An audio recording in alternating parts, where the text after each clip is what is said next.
காசாவுக்குள்ள ஒரு மனிதாபிமான முகாமை நாங்கள் அமைக்க போகிறோம் என்பதுதான் அவர்களுடைய வாதம். உலகத்தில் இந்த மனிதாபிமானம் என்கிற வார்த்தையை யாரு வேணும்னாலும் சொல்லலாம். ஈவன் ஹிட்லர் கூட சொல்லலாம். நெத்தன்யாகு சொல்லலாமா?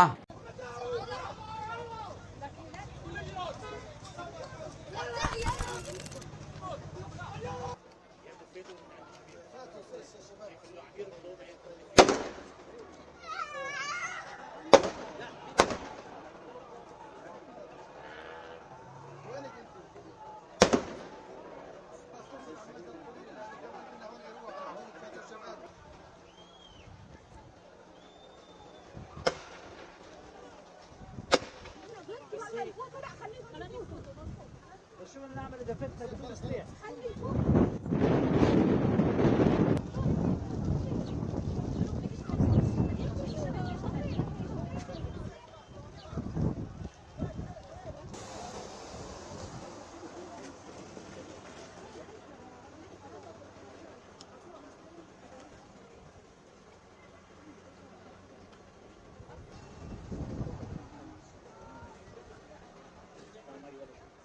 காசா காசாவினுடைய முழு படத்தை தான் நீங்க பாக்குறீங்க.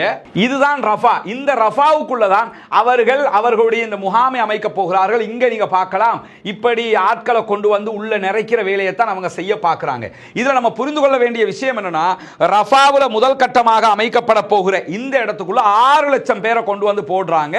அதற்கு பிறகு 25 லட்சம் பேரையும் 6 லட்சம் பேர் இருக்கக்கூடிய ஒரு ஏரியாவுக்குள்ள கொண்டு வந்து போட்டு இவ்வளவுதான் காசா, மற்ற அத்தனையும் எங்களுக்குரியது என்று ஆக்குவதற்கான ஒரு திட்டத்தை தான் அவங்க செய்ய போறாங்க. இங்க இஸ்ரேல்ல தேர்ந்தெடுக்கப்பட்ட பிரைம் மினிஸ்டர்கள் ஓரளவுக்கு நல்லவன் என்ற ஒரு லிஸ்ட்டை கொண்டு வரலாம்னு சொன்னா அது இந்த ஆளுக்கு கொண்டு வரலாம். ஏன்னா ஓரளவுக்கு அந்த மாதிரி காரியங்களை செஞ்சவர் தான். அப்படி இருக்கிற நேரத்தில் அவருடைய பணைய கைதிகளை மீட்டுக் கொள்ள முடியாமல் தவிக்கிறது இஸ்ரேல். பேச்சுவார்த்தை என்கிற பெயரில் வாரக்கணக்குகள் நீடித்தாலும் அவர்களால் முடிவு காண முடியாத ஒரு நிலை எட்டப்பட்டிருக்கிற போது தற்போது ஒரு புதிய திட்டத்தை அவர்கள் சொல்லிக் கொண்டிருக்கிறார்கள். என்னன்னா, காசாவுக்குள்ள ஒரு மனிதாபிமான முகாமை நாங்கள் அமைக்க போகிறோம் என்பதுதான் அவர்களுடைய வாதம். உலகத்தில் இந்த மனிதாபிமானம் என்கிற வார்த்தையை யாரு வேணும்னாலும் சொல்லலாம். ஈவன் ஹிட்லர் கூட சொல்லலாம். நெத்தன்யாகு சொல்லலாமா? இஸ்ரேல் சொல்லலாமா? இந்த மாதிரியான வார்த்தைகள் இருக்கு இல்லையா, இந்த வார்த்தைகளை இஸ்ரேலுக்கு எதிராக யாருமே பயன்படுத்த மாட்டாங்க என்கிற நிலையில் இஸ்ரேலுடைய முன்னாள் பிரதமரே இந்த வார்த்தைகளை பயன்படுத்தி இருக்கிறார். பெஞ்சமின் நெத்தன்யாகுனுடைய பேராசை செய்ய நினைத்தால் அதற்கான முயற்சியை எடுப்பான். ஆனால் அது மக்களை அகதிகளாக வேறு நாடுகளுக்கு வெளியேற்றுகிற ஒரு நிலையாக மாறிவிடும். ஆனால் ஆச்சரியம் என்னன்னா, இந்த பேச்சுவார்த்தைகள் இன்றைக்கு ஒரு 1 வீக்காக இந்த கதையாடல்கள் வந்து கொண்டிருந்தாலும் எந்த ஒரு அரபு நாடும் இது தொடர்பாக இதுவரைக்கும் எந்த கருத்துக்களையும் சொல்லாமல் இருக்கிறார்கள்.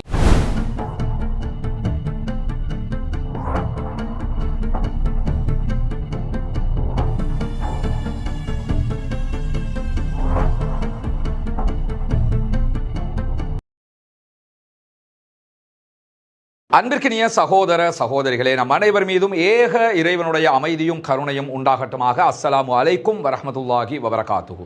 பாலஸ்தீனத்தினுடைய காசா பகுதிகள் மீது இஸ்ரேலிய ஆக்கிரமிப்பு இராணுவம் தாக்குதல்களை ஆரம்பித்து இன்றோடு 649வது நாளாக மாறி இருக்கக்கூடிய இந்த சந்தர்ப்பத்தில் காசாவிலும் காசாவை சுற்றி இருக்கக்கூடிய மத்திய கிழக்கிலும் என்னவெல்லாம் நடக்கிறது என்கிற செய்திகளை தான் இன்றைக்கும் நாம் பார்க்க இருக்கிறோம். நமக்கெல்லாம் தெரியும், இந்த காசாவினுடைய வார் ஆரம்பித்தது இருந்து பிராந்தியத்தில் பல நாடுகளிலும் பலவிதமான தாக்குதல்களையும் இஸ்ரேல் நடத்தி இருக்கிறது. குறிப்பாக யமனுடைய சனா உள்ளிட்ட ஹுதைதா உள்ளிட்ட பல பகுதிகளில் அமெரிக்க இஸ்ரேலிய இராணுவங்கள் தாக்குதல்களை நடத்தியது. அதே போன்று ஹெஸ்புல்லாக்களை இலக்கு வைத்து தாக்குவதாக கூறி லெபனான்ல பல நூற்றுக்கணக்கான அப்பாவிகள் மீது அநியாய தாக்குதல்களை நடத்தி இருந்தார்கள். அதே போன்று ஈராக்கினுடைய சில பகுதிகள் மீதும் அவர்கள் தாக்குதல்களை நடத்தி இருந்தார்கள். குறிப்பாக ஈரானுடைய ஈராக்கிய தூதுவர் ஆலயங்கள் மீது அவர்கள் தாக்குதல்களை நடத்தி இருந்தார்கள். இதனுடைய உச்சமாக அடுத்த கட்டமாக அவர்கள் நடத்திய தாக்குதல் தான் ஈரான் மீதான தாக்குதல். ஈரான் இஸ்ரேலுக்கு இடையிலான சண்டை வெறும் 12 நாட்களில் முடிவுக்கு வந்தது. காரணம், ஈரானிடத்தில் அவர்கள் வாங்கி கட்டியது அவ்வளவு அகோரமான அடி என்கிற காரணத்தினால. இந்த சம்பவங்களை தொடர்ந்து சிரியாவுக்குள்ளும் அவ்வப்போது தாக்குதல்களை நடத்தி வந்த இஸ்ரேலிய ஆக்கிரமிப்பு ராணுவம் இன்றைய நாளில் மிக கொடூரமான தாக்குதலை சிரியாவுக்குள் நடத்தியிருக்கு. சிரியாவினுடைய ஜனாதிபதி அலுவலகம், ஜனாதிபதி அலுவலகத்தை சுற்றியுள்ள பகுதிகள், பாதுகாப்பு அமைச்சினுடைய கட்டிடம், பாதுகாப்பு அமைச்சுக்கு சொந்தமான ராணுவ தலைமையகம் உள்ளிட்ட பல பகுதிகள் மீது அகோரமான தாக்குதல்களை நடத்தி இருக்கிறார்கள். இந்த தாக்குதல்கள் எதற்காக நடத்தப்பட்டது என்கிற முழு விவரம் இன்றைக்கு நம்முடைய ரஸ்மின் டாக்ஸ் என்கிற தனி சேனல்ல தனி வீடியோவாக வெளியிட்டிருக்கிறோம். பார்க்காத சகோதரர்கள் அதை பார்த்துக்கிட்டீங்கன்னா முழு விவரம் உங்களுக்கு தெரிந்து கொள்ள முடியும். அதனுடைய ஒரு அப்டேட்டடாக வந்திருக்கக்கூடிய ஒரு செய்தி என்னன்னா, இந்த தாக்குதலுக்கு பின்னணியாக இருந்தது அங்க இருக்கக்கூடிய துருசிகள் என்று சொல்லக்கூடிய ஒரு இனக்குழு. அவங்க யாரு என்னங்கிற விவரமும் அந்த வீடியோவில் விரிவாக பேசியிருக்கும். இந்த துருசிகளுக்கு ஆதரவாகத்தான் சிரியா மீது தாங்கள் தாக்குதல் நடத்தியதாக இஸ்ரேல் சொல்லி இருந்தது.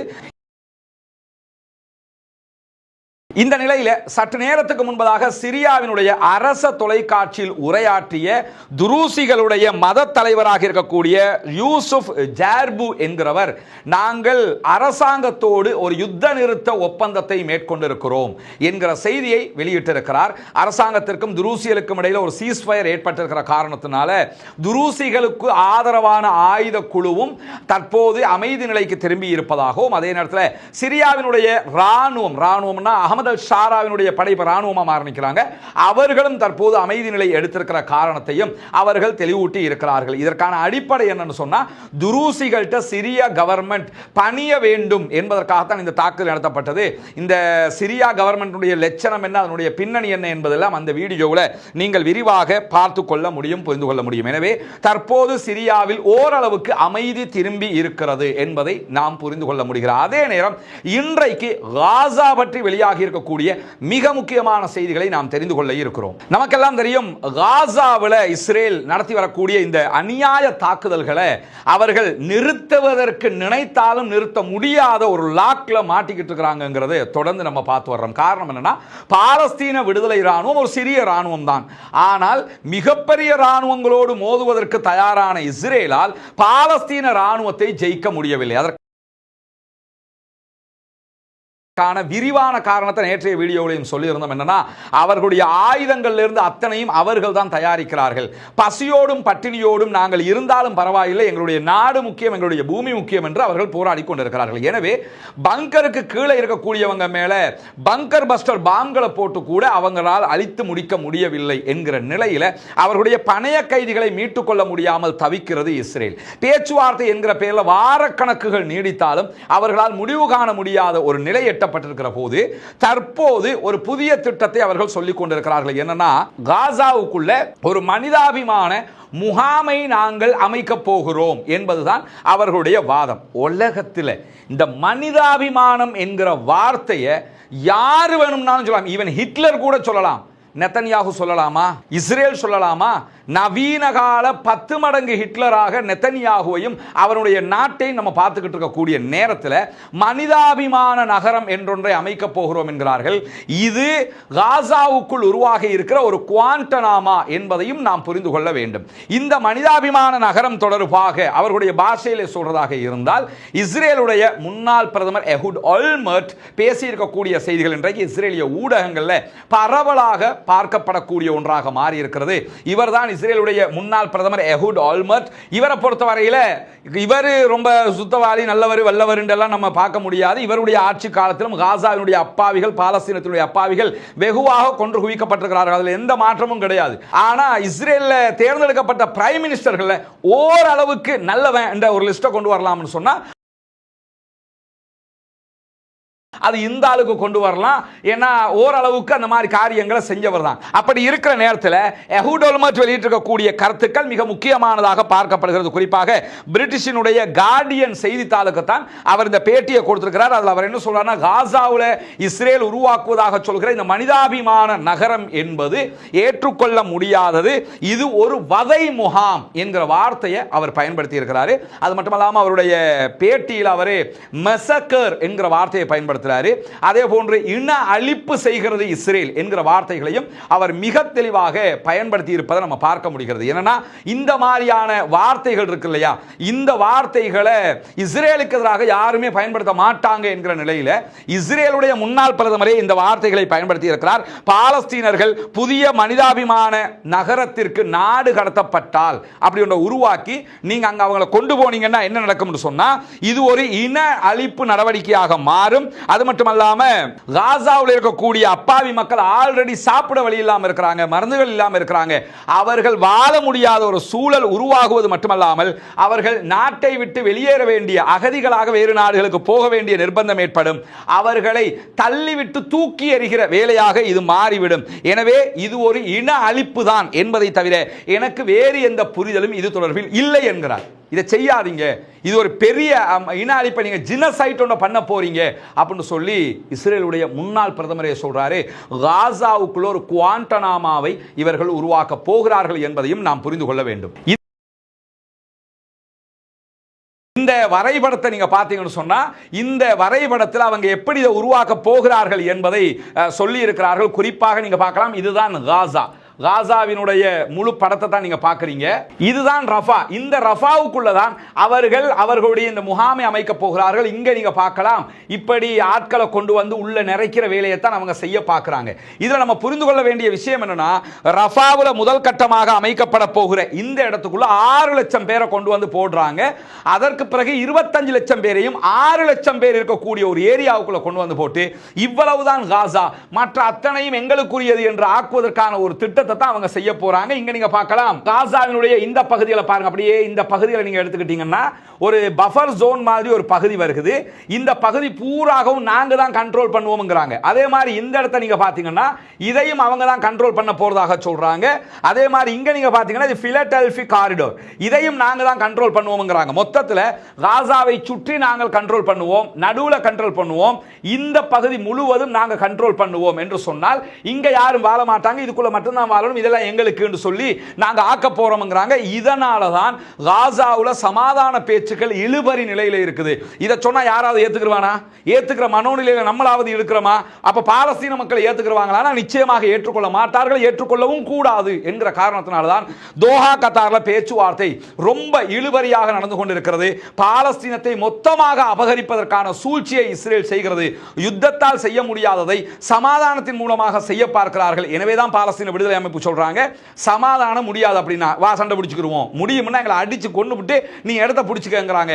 அது முடியாததுனால தான் பேச்சுவார்த்தைக்கு அவனை வந்திருக்கிறான்ங்கிறதையும் நாம் புரிய வேண்டும். காரணம், அல்லாஹ்வினுடைய அருளால், அல்லாஹ்வினுடைய உதவியால் பாலஸ்தீன விடுதலை அமைப்பினர் இந்த நிமிடம் வரைக்கும் அவர்களுடைய போராட்ட களத்திலிருந்து பின்வாங்கவில்லை. பல தலைவர்களை அவர்கள் இழந்தாலும், தளபதிகளை இழந்தாலும், இஸ்ரேலுக்கும் அதே போன்ற பதிலடிகளை அவர்கள் கொடுத்து கொண்டு தாராளமாக அவர்கள் தங்களுடைய போராட்டத்தை தொடர்ந்து கொண்டிருக்கக்கூடிய நிலையில இது தொடர்பாக இஸ்ரேலுடைய ராணுவ தளபதி இயால் ஜமீர் என்ன சொல்லியிருக்கிறார் என்பது மிக முக்கியமானது. இன்றைய தினம் அவர்களுடைய பாதுகாப்பு அமைச்சு கூட்டம் நடைபெற்றது. அதுல பேசக்கூடிய காட்சியை தான் அல் ஜசீரா வெளியிட்டிருக்கிறாங்க. இங்க நீங்க பார்க்கலாம், பெஞ்சமின் நெத்தன்யாகு நிற்கிறாரு, இயால் ஜமீர் இவர் தான் அவர்களுடைய ராணுவ தளபதி. அதே போன்று காட்ஸ் இருக்கிறார், அவர்களுடைய பாதுகாப்பு அமைச்சர். இவங்க 3 பேரும் கலந்து கொண்ட மிக முக்கியமான கூட்டம் இது. பல அமைச்சர்களும் கலந்து கொண்டாங்க.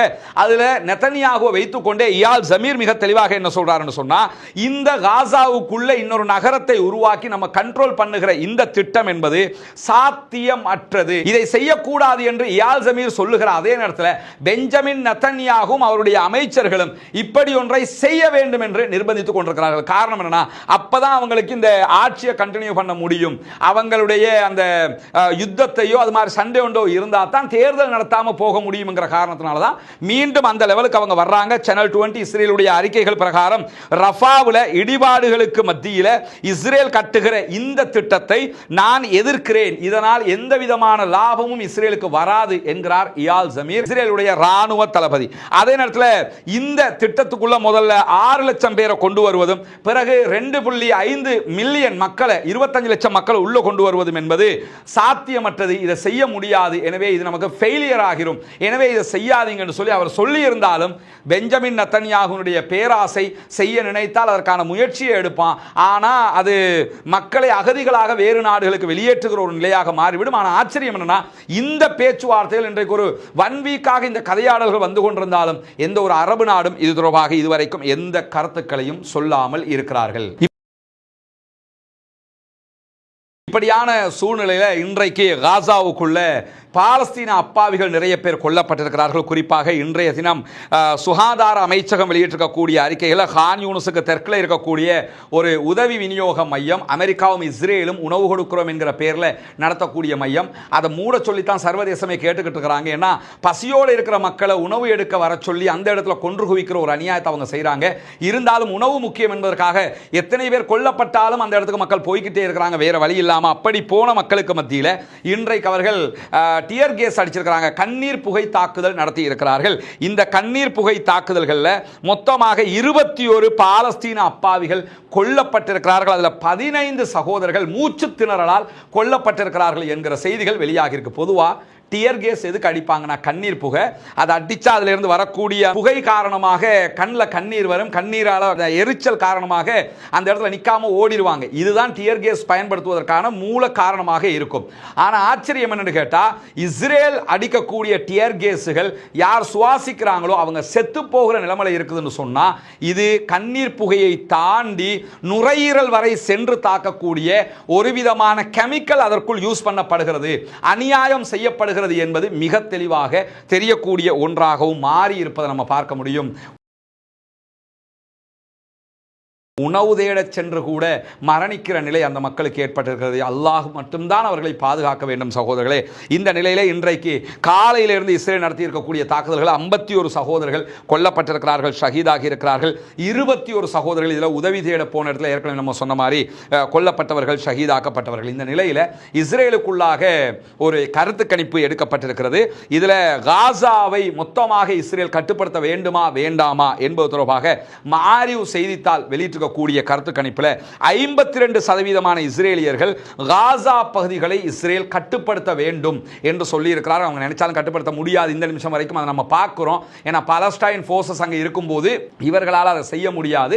ஆனாலும் அப்படி அவங்க கட்டுப்படுத்த வேண்டும் என்று சொல்லி இஸ்ரேலிய மக்கள் அவங்க நினைக்கிறாங்களாம். அடுத்தவண்ட நாட்டை வர வேண்டியது, அபகரிக்க வேண்டியது, அதை பிடிச்சி ஒரு நாட்டை உருவாக்க வேண்டியது, உருவாக்கிவிட்டு அந்த நாட்டையே கண்ட்ரோல் பண்ணணும்னு நினைக்க வேண்டியது அந்த கருத்து கணிப்பு தான் இது. அது போல அடுத்து அவங்க என்ன சொல்றாங்கன்னா, பாலஸ்தீனத்துக்கு ஒரு தனிநாடு அந்தஸ்து கொடுக்கப்படுவதை 64% எதிர்க்கிறார்கள். அதுதான் நாடே, அந்த நாட்டுக்குள்ள போய் இன்னொரு நாட்டை உருவாக்கி போட்டு பாலஸ்தீனம் தனிநாடாக கூடாதுன்னு சொல்லி எதிர்க்கிறாங்க என்கிற ஒரு செய்தி இன்றைக்கு அவர்களுடைய கருத்து கணிப்பில் வெளியாகி இருக்கிற அதே நேரத்தில் இன்றைக்கு செயற்கைக்கோள் படங்களை முன்வைத்து ஹரேட்ஸ் ஒரு செய்தியை வெளியிட்டிருக்கிறாங்க. இஸ்ரேலுடைய பத்திரிகை தான். அவங்க சொல்லக்கூடிய செய்தியில் காசாவில் 70% பில்டிங்ஸ், கட்டிடங்களை எக்காரணம் கொண்டும் பயன்படுத்தவே முடியாது, மொத்தமாக அழிக்கப்பட்டிருக்குங்கிறாங்க. இங்கே பாருங்க, இதெல்லாம் பயன்படுத்துகிற மாதிரியா இருக்குது. இதை யாருமே இந்த கட்டிடங்களை எதற்குமே பயன்படுத்த முடியாத ஒரு சூழல் இருக்கிறது. குறிப்பாக ரஃபாவில் 89% கட்டிடங்களும், நார்த் காசா பகுதியில் 84% கட்டிடங்களும் மொத்தமாகவே அழிக்கப்பட்டிருக்கிறது. காசா நகரில் சென்ட்ரல் காசா பகுதிகளில், காசா சிட்டிக்குள்ளே 78% கட்டிடங்கள் முழுமையாகவே அழிக்கப்பட்டிருக்கக்கூடிய நிலையில் காசாவில் இருக்கக்கூடிய கட்டிடங்கள் இராணுவ மேற்பார்வையின் கீழாக இஸ்ரேலுடைய ஒப்பந்தக்காரர்களாலும் அழிக்கப்பட்டு கொண்டிருக்கிறது. இதை குண்டு வீசி பாதியை உடைச்சாங்கன்னு சொன்னால் இஸ்ரேல் நிறைய கம்பெனிகளுக்கு கண்ட்ராக்ட் கொடுத்திருக்காங்க. இந்த கண்ட்ராக்ட் எடுத்துக்கக்கூடிய கம்பெனிகள் வந்து என்ன பண்றான்னு கேட்டா, புல்டோசரை போட்டு அதை உடைச்சுக்கிட்டு இருக்கிறான். அதனால தான் அந்த D9 புல்டோசர்களை பாலஸ்தீன விடுதலை அமைப்பினர் அழிக்கிறாங்களா இல்லையா, அது மேல அட்டாக் பண்றாங்களா இல்லையா, இதெல்லாம் அந்த கம்பெனிகள் வந்து என்னன்னா, நீ மக்களை கொள்ளு, நான் வந்து அவங்களோட சொத்துக்களை அழிக்கிறேன், கொஞ்சம் கூட மனிதாபிமானம் இல்லாத மிருகங்களாக அவர்கள் செயல்படுகிறார்கள் என்கிற செய்திகளை நம்ம பார்க்க முடியும். இந்த கண்ட்ராக்ட் எடுத்து செய்யக்கூடியவங்களுக்கு ஒரு பாலஸ்தீன மக்களுடைய ஒரு வீட்டை அழிக்கிறதுக்கு 5000 ஷேக்கல்கள் அவர்களுக்கு வழங்கப்படுகிறது. ஒரு வீட்டை மொத்தமாக அடிச்சு முடிக்கிறதுக்கு 5000 ஷேக்கல் வரைக்கும் ஊதியம் கிடைக்கும் என்கிற செய்திகளும் இன்றைக்கு வெளியாகி இருக்கிற அதே நேரத்தில் இஸ்ரேலிய ஆக்கிரமிப்பு இராணுவம் ஹெப்ரோனில் இருக்கக்கூடிய, வெஸ்ட் பேங்க்ல இருக்கக்கூடிய இப்ராஹிம் பள்ளிவாயலுடைய அதிகாரங்களை திரும்ப பெற்றிருக்கிறது என்கிற ஒரு செய்தியும் இன்றைக்கு வெளியாகி இருக்கிறது. இதுதான் வெஸ்ட் பேங்க்ல ஹெப்ரோன்ல இருக்கக்கூடிய மஸ்ஜித் இப்ராஹிமியா என்று சொல்லுவாங்க. இது ஒரு பிரபலமான பழங்கால பள்ளிவாயல். இந்த பள்ளிவாயல் இங்க பாருங்க, இஸ்ரேல் தன்னுடைய கொடியை ஏற்றி வச்சிருக்கிறாங்க. இந்த பள்ளிவாயல்ல கிட்டத்தட்ட ஒரு 3-4 மாதங்களாக பலத்த கட்டுப்பாடுகளை இஸ்ரேல் விதித்துக் கொண்டே இருக்கிறது. இதற்குள் மக்களை நுழைய விடாமல் தடுத்துக் கொண்டிருக்கிறது. பெருநாள் தொழுகையை கூட அவங்க நடத்துறதுக்கு இதுக்குள்ள அனுமதிக்காத நிலையில இதனுடைய முழுமையான அதிகாரங்கள் ஹெப்ரோனுடைய நகராட்சியில கையில தான் இருந்தது. ஆனா ஹெப்ரோனுங்கிறது மொத்தமாக ஆக்கிரமிக்கப்பட்ட இஸ்ரேலுடையத்துல தான் இருக்குது. அதை இஸ்ரேல் தான் கண்ட்ரோல் பண்றாங்க. ஆனா நகராட்சி கையில தான் இதனுடைய அதிகாரங்களை கொடுத்து வச்சிருந்தாங்க. தற்போது இந்த அதிகாரங்களை அவர்கள் பறித்திருக்கிறார்கள். கிரியாத் அர்பா குடியேற்றத்தில் இருக்கக்கூடிய மத சபையிடத்தில் இதனுடைய அதிகாரங்களை கொடுத்திருக்கிறார்கள். எனவே இதுக்குள்ள தொழுகை நடத்தணுமா வேணாமா, பள்ளிக்குள்ள போகலாமா போகக்கூடாதா என்கிற முழு அதிகாரமும் இனிமேல் இஸ்ரேல் கைக்கு சென்று விட்டது. இஸ்ரேலுடைய மத தலங்களுடைய கைகளுக்கு கொடுத்திருக்கிறார்கள். மிகப்பெரிய அநியாயம் இது. ஆல்ரெடி மஸ்ஜித் அக்ஸாவில் பெரிய அநியாயங்களை செய்யக்கூடியவர்கள் தற்போது மஸ்ஜித் இப்ராஹிமியாவையும் முழுமையாக கையகப்படுத்தி இருக்கிறார்கள், பறித்தெடுத்திருக்கிறார்கள் என்கிற கவலைக்குரிய செய்திகள் வெளியாகி இருக்கிற அதே நேரம் இன்றைக்கு வெளியாக இருக்கக்கூடிய இன்னும் முக்கியமான செய்தி என்னன்னு சொன்னா, இஸ்ரேலிய ஆக்கிரமிப்பு ராணுவத்தை சேர்ந்த இன்னொருவன் இன்றைக்கு தற்கொலை செய்வதற்கு முயற்சி பண்ணியிருக்கிறான். அவன் தன்னைத்தானே சுட்டுக் கொண்டிருக்கிறான். ஆனால் தற்போது குற்றுயிரும் கொலை உயிருமாக மருத்துவமனையிலே அனுமதிக்கப்பட்டிருக்கிறான். எங்களுக்கு இந்த யுத்தத்தை பண்ண முடியாது, ரொம்ப மன அழுத்தமாக இருக்குது, எங்களை வீட்டுக்கு அனுப்புங்க என்று சொல்லி கோரிக்கை விடுத்து தான் இந்த தற்கொலைகள் தொடர்கிறது. கடந்த 10 நாட்களுக்குள்ளாக 4வது இஸ்ரேலிய ஆக்கிரமிப்பு படையைச் சேர்ந்தவன் தற்கொலைக்கு முயன்றிருக்கான். இவனை தான் வீரன் என்று சொல்லிக்கிட்டு இருக்காங்க. தற்கொலை பண்ணிக்கிட்டு சாகிறவங்கெல்லாம் வீரன் என்று சொல்லி இந்த உலகம் பார்த்துக்கிட்டு இருக்குது. இந்த யுத்தத்தை எங்களுக்கு எதிர்கொள்ள முடியல, ஒன்னும் எங்களை வீட்டுக்கு அனுப்புங்களா, நான் செத்து போறேங்கிற அளவுக்கு இன்றைக்கு தற்கொலைக்கு அவன் முயன்றிருக்கிறான் என்கிற செய்திகளையும் மாரிவ் செய்தி பிரிவு வெளியிட்டிருக்கிறார். அதே நேரம் ஜாயிட் டவுன் பகுதிகளில் இன்றைக்கு இஸ்ரேலிய ஆக்கிரமிப்பு ராணுவத்திற்கு எதிராக இஸ்ரேலுடைய ஒரு வெஹிக்கிளை மொத்தமாக அளித்திருக்கிறது பாலஸ்தீன விடுதலை அமைப்பினுடைய துணை ராணுவ குழு என்கிற செய்திகள் வெளியாகி இருக்கு. இது தொடர்பான வீடியோக்களையும் அவங்க வெளியிட்டிருக்கிறாங்க. அந்த வீடியோக்களை நம்ம அல் ஜசீராவினுடைய அரபு பக்கத்தில் போய் பார்க்க முடியும். அவர்கள் எப்படி அந்த தாக்குதலை மேற்கொண்டார்கள் என்பதை துல்லியமாக வெளியிட்டிருக்கிறார். அதே நேரத்தில் பாலஸ்தீனத்திற்கு ஆதரவான பாலஸ்தீன விடுதலை அமைப்பினுடைய தொடர் தாக்குதல்கள் நடந்து கொண்டே வருகிறது. பேச்சுவார்த்தைகளும் மறைமுக பேச்சுவார்த்தைகளும் தோஹா கத்தாரில் நடைபெற்று வருகிறது. இந்த பேச்சுவார்த்தைகளை தடுக்கிற வேலைகளை தொடர்ந்து இஸ்ரேல் செய்து வருகிற அதே நேரம் பாலஸ்தீனத்தை எப்படியாவது கண்ட்ரோல் பண்ணணும்னு அவங்க நினைக்கிறாங்க. பாலஸ்தீன விடுதலை அமைப்பு அதற்கு எதிராக மிக தெளிவாக நிற்கிறது என்கிற செய்திகளை நம்ம தொடர்ந்து பார்த்து வருகிறோம். எனவே பாலஸ்தீனம் வெற்றி பெற வேண்டும், பாலஸ்தீனம் சுதந்திரம் அடைய வேண்டும், பாலஸ்தீன மக்களும் நம்மை போன்ற நிம்மதியானவர்களாக மாற வேண்டும், வாழ வேண்டும் என்கிற உயரிய பிரார்த்தனைகளோடு பாலஸ்தீன அப்பாவிகளுக்காக துஆ செய்ய மறந்து விடாதீர்கள். பாலஸ்தீன அப்பாவிகளுக்காக பிரார்த்திக்கிறார். இஸ்ரேலிய ஆக்கிரமிப்பு ராணுவத்திற்காக குனுத்து நாசிலாவை ஓத மறந்து விடாதீர்கள். நண்பர்களே, தாய்மார்களே என்கிற கோரிக்கைகளோடு பாலஸ்தீன மக்களுக்காக ஜனநாயக ரீதியாகவும் குரல் எழுப்புவோமாக வாகிறது. அல்ஹம்துலில்லாஹி ரப்பில்